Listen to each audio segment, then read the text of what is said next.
Hi friends, welcome to Chennai food.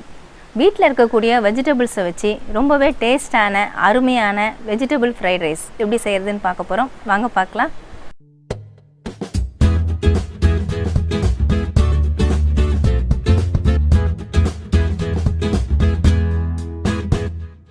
Vegetable fried rice பண்ணுறதுக்காக நான் அடுப்பு ஆன் பண்ணிவிட்டு அடுப்பில் கடாய் வச்சுருக்காங்க. 3 டேபிள் ஸ்பூன் அளவுக்கு ஆயில் சேர்த்து விட்டுக்கலாம். 4-5 பூண்டு பல்லை நான் பொடியாக நறுக்கி வச்சுருக்கேன், அதையும் இதில் சேர்த்துட்றேன். பூண்டு இப்போ நல்லாவே பொரிஞ்சிருச்சு. 1 கப் அளவுக்கு நான் கோஸ் எடுத்திருக்கேன், பொடியாக நறுக்கி எடுத்திருக்கேன், அதை இதில் சேர்த்துக்கலாம். 1 கப் அளவுக்கு கேரட், அதையும் பொடியாக நறுக்கி எடுத்திருக்கேன், அதையும் இதில் சேர்த்துக்கலாம். கோஸ் கேரட் ரெண்டுமே ஓரளவுக்கு வதங்கட்டும்.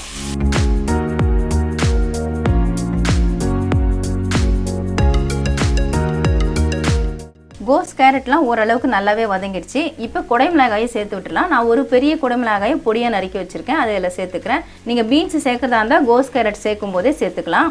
குடைமிளகாய் சீக்கிரமாகவே வதங்கிடும்.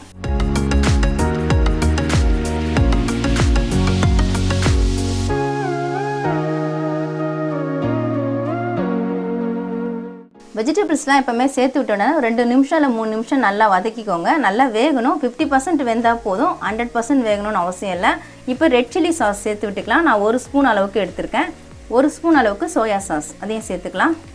சேர்த்துட்டு நல்லா கலந்து விட்டுக்கோங்க.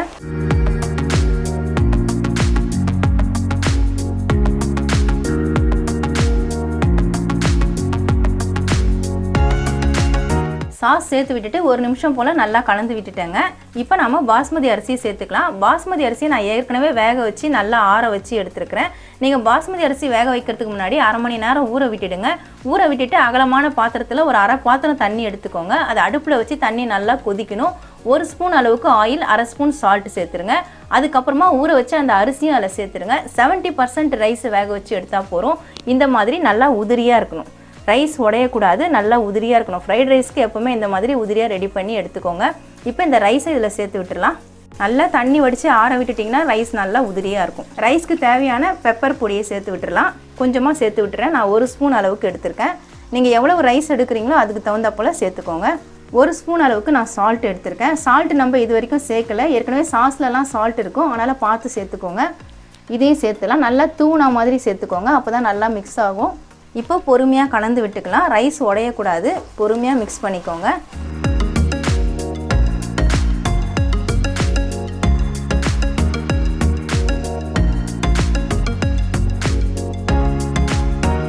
ரைஸை நான் நல்லா மிக்ஸ் பண்ணி விட்டுட்டேங்க. ரைஸ் உடையாமல் நல்லா மிக்ஸ் பண்ணியிருக்கேன் பாருங்கள். ஒவ்வொரு ரைஸும் பார்க்குறதுக்கு அவ்வளோ அழகாக இருக்குது. கடைசியாக நம்ம ஸ்ப்ரிங் ஆனியன் சேர்த்து விட்டுக்கலாம். கொஞ்சமாக நான் ஃபஸ்ட்டு சேர்த்துறேன், மீதி இருந்தால் நீங்கள் கார்னிஷ்க்கு கடைசியாக கூட சேர்த்துக்கலாம். சேர்த்துட்டு நல்லா ஒரு முறை கலந்து விட்டுக்கோங்க.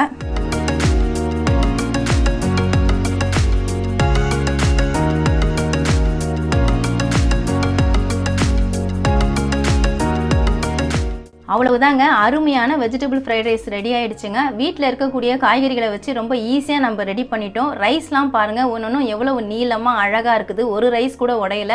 நம்ம முட்டை, சிக்கன் எதுவுமே சேர்க்காமல் இந்த ஃப்ரைட் ரைஸை ரெடி பண்ணியிருக்கோங்க. வெஜிடபிள்ஸ் நம்ம குட்டீஸ்க்கு கொடுத்தா சாப்பிட மாட்டாங்க. இந்த மாதிரி ஃப்ரைட் ரைஸாக ரெடி பண்ணி கொடுத்தா விரும்பி சாப்பிடுவாங்க. நீங்களும் இதே மாதிரி வெஜிடபிள் ஃப்ரைட் ரைஸை ரெடி பண்ணி பாருங்கள். ரொம்பவே டேஸ்ட்டாக இருக்கும். கண்டிப்பாக ட்ரை பண்ணுங்கள்.